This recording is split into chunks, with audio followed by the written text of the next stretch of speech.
Hello everyone, welcome to Raj Manotra IAS group. I am Ankit Kaushal. Hopefully आप अपने घर में सब अच्छे होंगे। तो गाइज अच्छे रहिए, ध्यान रखिए अपना। एंड गाइज आज हम डिस्कस करेंगे करंट अफेयर से रिलेटेड बहुत ही इंपॉर्टेंट टॉपिक। और आज का जो हमारा टॉपिक है मोहनजोदारोस डांसिंग गर्ल ब्रॉन्ज स्टैचू। अब यहाँ पर इससे रिलेटेड आपने एडिटोरियल देखा होगा था हिंदू में, इंडियन एक्सप्रेस में। एक बार हम देख लेते हैं ये न्यूज़ में क्यों है। तो देखिए 18 मई को था इंटरनेशनल म्यूजियम डे। इस दिन हमारे देश के प्राइम मिनिस्टर नरेंद्र मोदी जी ने इनोग्रेट किया था इंटरनेशनल म्यूजियम एक्सपो इन दिल्ली प्रगति मैदान। और यहाँ पर जो इंटरनेशनल म्यूजियम एक्सपो है, इसका जो मास्केट है वो सेम है मोहनजोदारोस डांसिंग गर्ल स्टैचू की तरह, लेकिन थोड़ा सा इसको मॉडिफाइड करा गया है। अब यहाँ पर हम इम्पोर्टेंस समझेंगे इस सेशन में कि मोहनजोदारो का जो ये डांसिंग गर्ल का स्टैचू है इसकी इम्पोर्टेंस क्या है, और साथ साथ इंडस वैली सिविलाइजेशन की इम्पोर्टेंस क्या है। और फिर हम काफ़ी डिटेल में समझेंगे कि मोहनजोदारो जब एक्सकवेट हुई थी तो इससे रिलेटेड कौन कौन से फैक्ट्स आपको याद रखने हैं। तो पहले हम यहाँ पर समझ लेते हैं ब्रॉन्ज डांसिंग गर्ल स्टैचू। तो यहाँ पर आप देख सकते हैं कि काफ़ी फाइन क्वालिटी का ये स्टैचू बना हुआ है। और यहाँ पर अगर हम इसको एक्सप्लेन करें, it is a nude female figure with the right arm on the hip and the left arm hanging in a dancing pose. और एक आर्म में आप देख सकते हैं काफ़ी सारी बैंगल्स हैं, एक में ब्रेसलेट है। तो यहाँ पर ये जो डांसिंग गर्ल का स्टैचू है ये 1926 में एक्सक्वेट करा गया था। और कौन से आर्कोलॉजिस्ट के द्वारा करा गया था? अर्नेस्ट मैकिंग के द्वारा। तो यहाँ पर आपको याद रखना है कि जो हड़प्पन सिविलाइजेशन है वहाँ पर काफ़ी ज़्यादा यूज़ होती थी ब्रॉन्ज कास्टिंग। अब ब्रॉन्ज कास्टिंग क्या होती है, ये थ्योरी आप देख सकते हैं एनसीईआरटी में भी ये थ्योरी गिवन है, लेकिन इसको हम इजी वे में समझेंगे। तो देखिए अब यहाँ पर इसी फिगर को आप ले लो, ये जो फिगर है, अब इस फिगर को पहले किस तरह से बनाया गया होगा आप देखो। पहले यहाँ पर वैक्स के थ्रू इस फिगर को बनाया गया होगा, और देन उसके बाद फिर क्ले कोटिंग करी जाती है, क्ले कोटिंग। और जब क्ले कोटिंग होती है तो एक छोटा सा होल रखा जाता है, और उस होल के ज़रिए यहाँ पर इस वैक्स को पिघलाया जाता है, मतलब यहाँ पर इसको मोल्ड करा जाता है। अब जब ये वैक्स पिघल जाता है तो अंदर से सारा का सारा होलो स्ट्रक्चर हो जाता है, मतलब एक क्ले कोटिंग यहाँ पर हमें देखने को मिलती है। और उसके बाद ब्रॉन्ज जो मेटल है उसका यहाँ पर यूज़ करा जाता है और उसको इसमें डाला जाता है। और उसके बाद ये जो आप यहाँ पर स्टैचू देख रहे हैं वो धीरे धीरे ये शेप ले लेता है, और फाइनली जो क्ले कोटिंग बाहर होती है उसको ब्रेक कर लिया जाता है और इस तरह का स्टैचू बन जाता है। तो आप यहाँ पर देख सकते हैं इसी तरह की थ्योरी आपको देखने को मिलेगी। सिंपल है, कोई दिक्कत नहीं है। ब्रॉडकास्टिंग बहुत ज़्यादा यूज़ की जाती थी, आज भी कई जगह पर यूज़ करी जाती है। तो यहाँ पर ये जो मेटल है इसको पहले कूल करा जाता है, और उसके बाद जो क्ले है जो कवर होती है उसको कम्प्लीटली रिमूव करा जाता है, और फाइनली जो हमारा ये स्टैचू है वो हमें देखने को मिलता है। और इस तरह के बहुत सारे स्टैचू हमें देखने को मिले हड़प्पन सिविलाइजेशन से। अब यहाँ पर जो थ्योरीज़ हैं थिंकर्स की वो हम समझ लेते हैं कि इस स्टैचू को लेकर बेसिकली उन्होंने क्या क्या कहा है। तो सबसे पहले रोमिला थापड़, होपफुली आपने इनका नाम सुना होगा। इनकी एक बुक है the Penguin history of early India, और इस बुक में इन्होंने कहा है the figurine has the pleasing stance of a young and spirit woman. और उसके बाद सेकंड है M Wheeler. M Wheeler director general थे एएसआई के। एएसआई बोले तो आर्कोलॉजिकल सर्वे ऑफ इंडिया। इन्होंने डिस्क्राइब किया the figurine has his favourite a girl perfectly for the moment, perfectly confident of herself and the world, and there is nothing like her I think in the world. Okay, उसके बाद John Marshall जो कि again director general थे ASI के, इन्होंने क्या कहा है the post that the figurine strike that has led historian to believe that the women depicted was a dancer. अब यहाँ पर एक पर्सन है जो जो बेसिकली क्लेम करते हैं कि ये जो फिगर है, मतलब डांसिंग गर्ल का जो स्टैचू है, ये डेडिकेटेड है हिंदू गॉडेस पार्वती को। और इनका नाम है ठाकुर प्रसाद वर्मा, और इन्होंने अपने हिंदी जर्नल में लिखा है। और हालांकि जो इंडस वैली सिविलाइजेशन का जो कल्चर है उसको इन्होंने रिलेट करा है वैदिक एज से, मतलब जो बेसिकली हमारा सनातन धर्म वाला जो एक एज हम मान के चलते हैं वैदिक एज को, तो उसके साथ इन्होंने रिलेट करा है। तो यहाँ पर जो जितने भी थिंकर्स हैं उनकी अपनी अपनी थ्योरीज़ हैं। तो यहाँ पर मेन मैंने आपको थिंकर्स की थ्योरीज़ बता दी। अब यहाँ हम समझते हैं कि इंडस वैली सिविलाइजेशन की इंपॉर्टेंस क्या है। तो सबसे पहले तो आपको बताइए कि 1921 में इंडस वैली सिविलाइजेशन की जो सबसे पहले डिस्कवरी हुई थी, सबसे पहली साइट ही बेसिकली हड़प्पा थी, डेट्स वाई इसको हम हड़प्पा सिविलाइजेशन भी कहते हैं।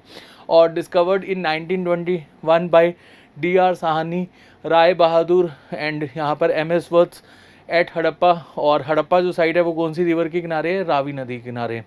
और उसके बाद RD बनर्जी के द्वारा यहाँ पर डिस्कवर करा गया था मोहनजोदारो को। अब मोहनजोदारो जो बेसिकली है वो सिंध वाले रीजन में है, और ये कौन सी रिवर के नियर अबाउट है? इंडस रिवर के नियर अबाउट। अब ऐसा कहा जाता है कि यहाँ पर जो सिंध वाले लोग हैं उनको कंकाल मिलते रहते थे, और यहाँ पर माउंट ऑफ द डेड, अगर हम कहीं पर कंकाल मिलते रहते हैं तो हम उसको क्या बोलते हैं? Mount of the dead. और उन्होंने अपनी लैंग्वेज में इसको मोहनजोदारो बोल दिया, और डेट्स वाई इसका नाम पड़ गया मोहनजोदारो। एंड यहाँ पर जो पहली साइट थी हड़प्पा, डेट्स वाई इसको हम हड़प्पन सिविलाइजेशन भी कहते हैं। उसके बाद ये लार्जेस्ट कल्चर फेस है वर्ल्ड का, अगर हम अदर सिविलाइजेशन से इसको कंपेयर करें। और ब्रॉन्ज एज सिविलाइजेशन तो मैं आपको बता ही चुका हूँ, काफ़ी अच्छे से कास्टिंग यहाँ पर यूज़ किया जाता था। और उसके बाद अगर हम इसके कंटेम्प्रेरी सिविलाइजेशन देखें तो आप यहाँ पर कोट कर सकते हैं सुमेरियन सिविलाइजेशन, जिसको हम मेसोपोटामिया सिविलाइजेशन कहते हैं। अब मेसोपोटामिया सिविलाइजेशन और इंडस वैली सिविलाइजेशन का जो ट्रेड है वो भी आपस में हमें देखने को मिलता था, क्योंकि बार्टर सिस्टम यूज़ किया जाता था इंडस वैली सिविलाइजेशन के दौरान।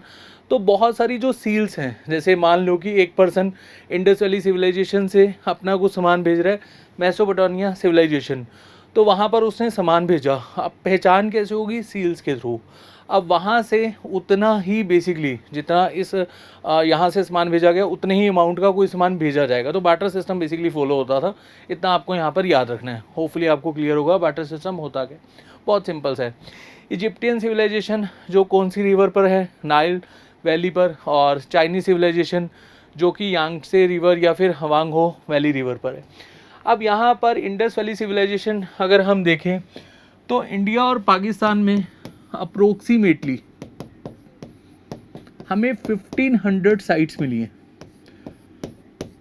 1500 साइट्स। अब यहाँ पर इसका अगर हम मैप देखें, मोस्टली जितनी भी साइट्स हैं वो रिवर के नियर अबाउट ही हैं।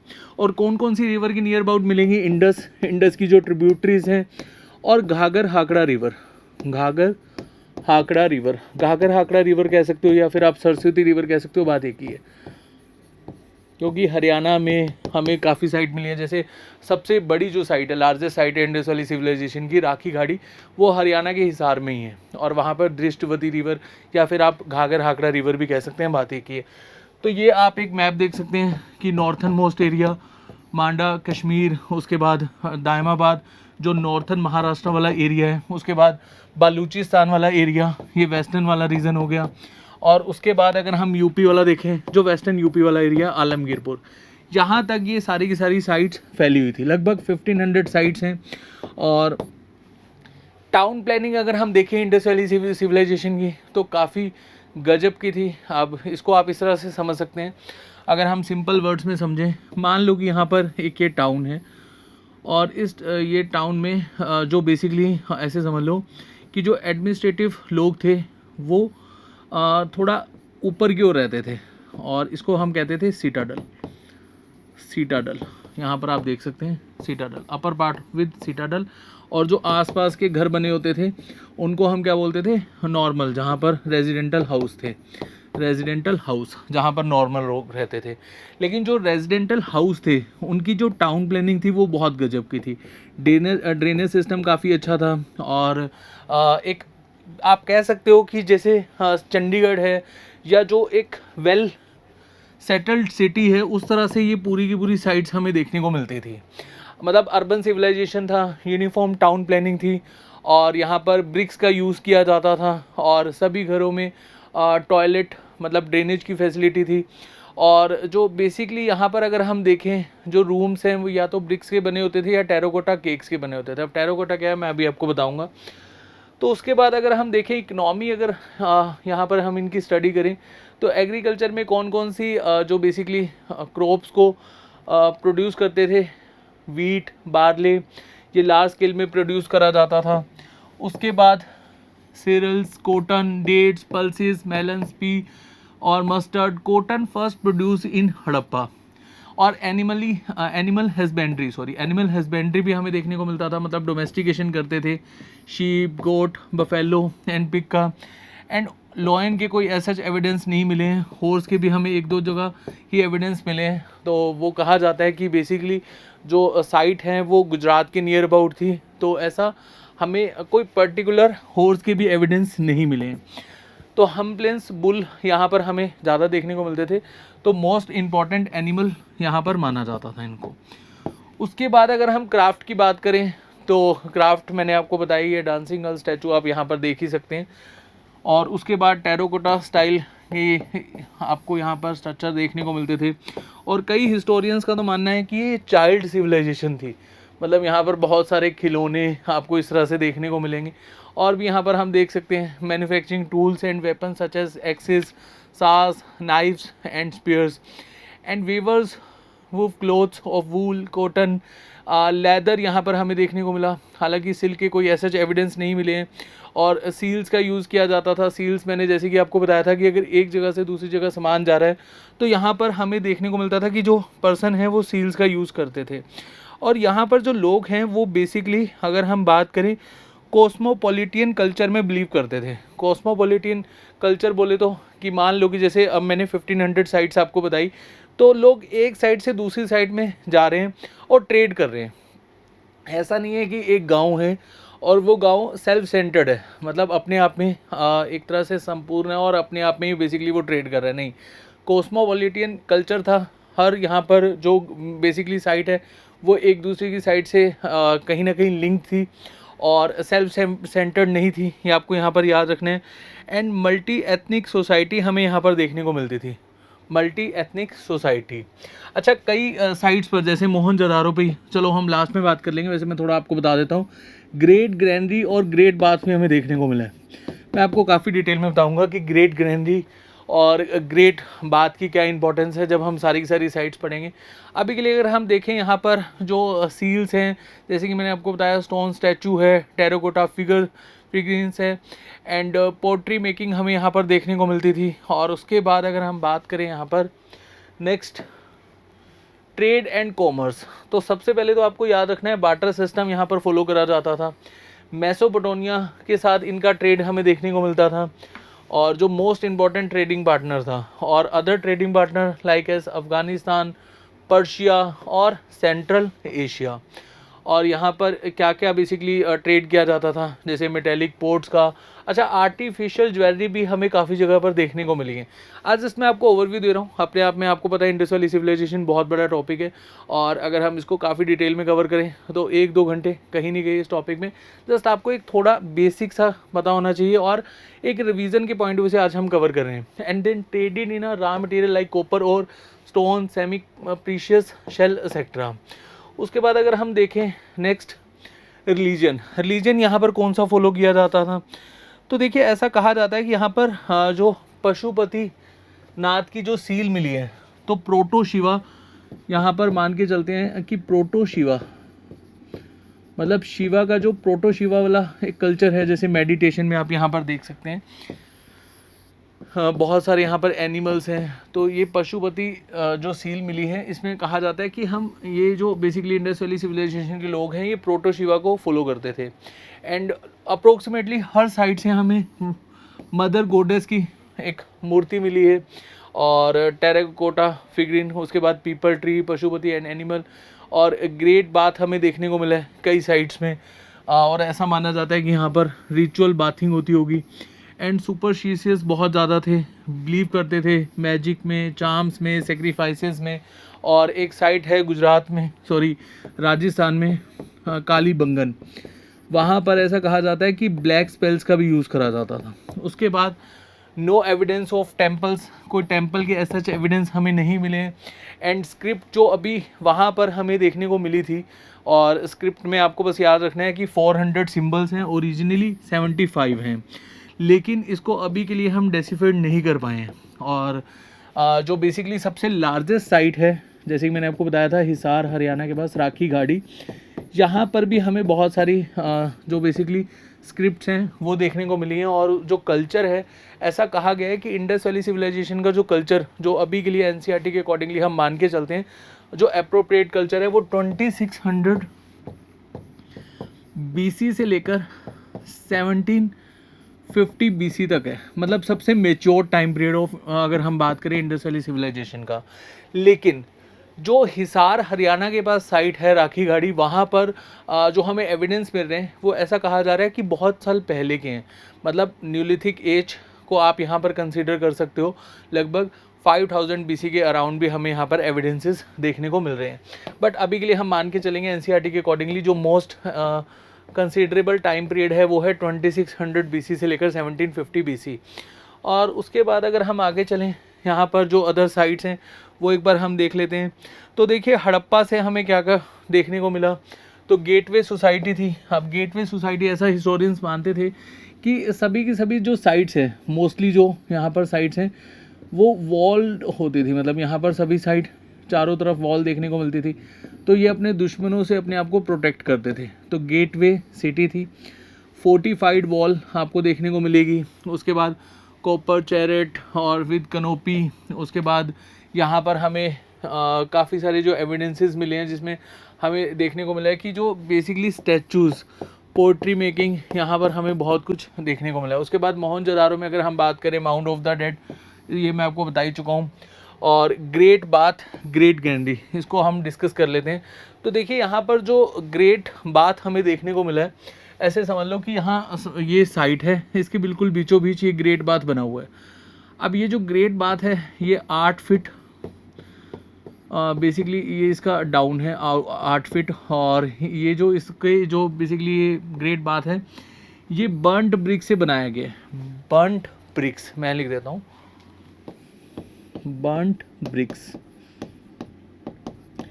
और जो ये मान लो कि 2 ब्रिक्स हैं, इनके बीच के जो एजेस होते हैं इसमें जिप्सम का यूज़ किया गया है। और उसके बाद ब्रिक्स के ऊपर काफ़ी थिक लेयर करी गई है बिटुमन की। मतलब ये कहा जाता है कि अर्लीस्ट एग्जांपल है वाटर प्रूफिंग का, earliest example of water proofing. उसके बाद जो ग्रेट ग्रैंडी अगर हम यहाँ पर देखें, तो आज की डेट में अगर हम देखते हैं ना कि जैसे हमारे एफसीआई के गोदाम होते हैं ग्रेट ग्रैंडी, जहाँ पर हम बेसिकली अनाज को स्टोर करते हैं, तो एक इस तरह से लेयर बनी होती है। और यहाँ पर आप देखते हो कि ये बीच में स्पेस खाली हमें देखने को मिलता है कि अगर ये वाला पार्ट अनाज का सड़ जाए तो इसका इफेक्ट दूसरे में ना पड़े। तो सेम ऐसा ही हमें वहाँ देखने को मिलता था। मतलब जिप्सम की कोटिंग हमें देखने को मिलती थी अनाज को सड़ने से बचाने के लिए। उसके बाद मोहनजोदारो की अदर आप यहाँ पर स्पेशलिटी देखें तो असेंबली हॉल था। ऐसा कहा जाता था कि यहाँ पर कलेक्टिवली प्रेयर करते थे। डांसिंग गर्ल हम पढ़ ही चुके हैं। उसके बाद कालीबंगन में कहा जाता है कि फायर अल्टर्स मिले हैं और ब्लैक स्पेल्स के यहाँ पर हमें एविडेंसेस मिले हैं। अच्छा, यहाँ पर ना एक बाइफरकेटेड सिटाडल है।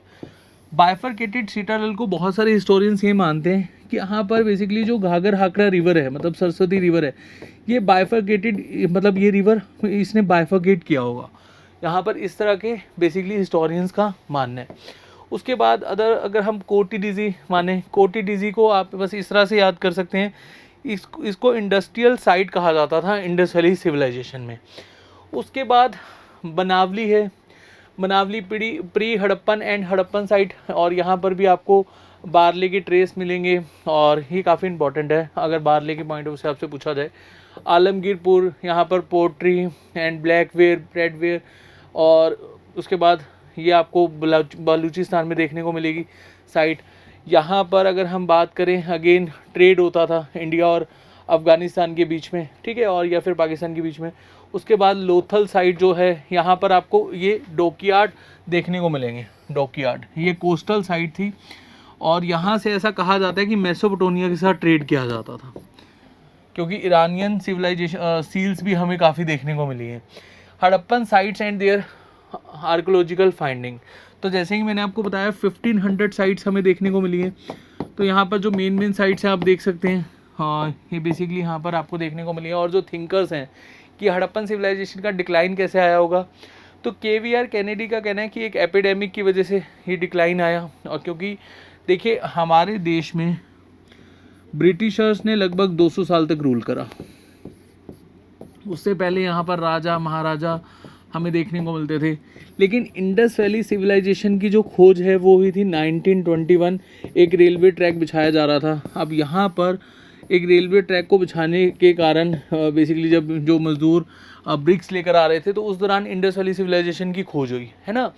अब यहाँ पर हम देख सकते हैं कि इतनी बड़ी सिविलाइजेशन एकदम से ख़त्म कैसे हुई। तो थिंकर्स का कहना है या तो एपिडेमिक हो सकता है या टेक्टोनिक डिस्टर्बेंस के कारण यहाँ पर हमें देखने को मिल सकता है या सडन डिक्लाइन। अब सडन डिक्लाइन तो ये अप्रोप्रिएट हम मान भी सकते हैं, नहीं भी, और या फिर क्लाइमेट चेंज। ठीक है, तो अब यहाँ पर बहुत सारे हिस्टोरियंस ये भी कहते हैं कि आर्यंस का जब इन्वेजन हुआ था तो उसके बाद इंडस वैली सिविलाइजेशन का डिक्लाइन फेस आया था। तो एक्सक्वेशन में फिर बहुत सारी साइट्स हमें जानने को ना मिलती, तो हमें वहीं से ही बेसिकली इंडस वैली सिविलाइजेशन का कुछ ना कुछ कनेक्शन देखने को मिलता। तो ये रीज़न तो अप्रोप्रिएट नहीं है कि आर्यंस के आने के बाद इंडस वैली सिविलाइजेशन का हमें डिक्लाइन फेस देखने को मिला था। अब हो सकता है यहाँ पर कुछ भी, लेकिन अभी के लिए जो ये व्यू पॉइंट्स हैं ये आपको पता होना चाहिए। तो होपफुली इस सेशन में जितना भी हमने कवर करा वो आपको क्लियर हो गया होगा। नेक्स्ट सेशन में बहुत जल्द मिलेंगे, तब तक के लिए अपना ध्यान रखिए। Thank you so much.